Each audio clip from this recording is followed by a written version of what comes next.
Welcome to Luca and Miguel. Enjoy the video. In this video, I will show you how to make bone broth on the stove top. Start by gathering your key ingredients.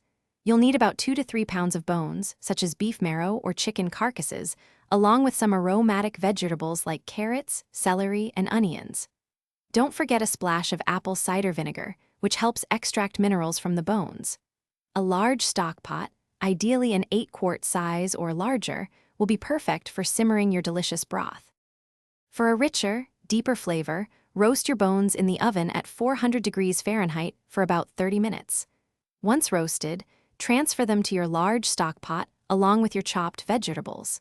Now, cover everything with cold water, ensuring all ingredients are submerged by at least 1 inch. Add about 1 tablespoon of apple cider vinegar to help draw out those beneficial nutrients.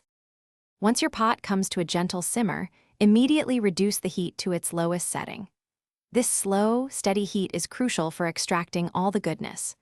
During the first hour or so, you'll notice some foam rising to the top. Simply skim this off with a spoon. Continue to simmer for a minimum of 12 hours for chicken bones or up to 24 hours for beef bones for maximum flavor and nutrient extraction.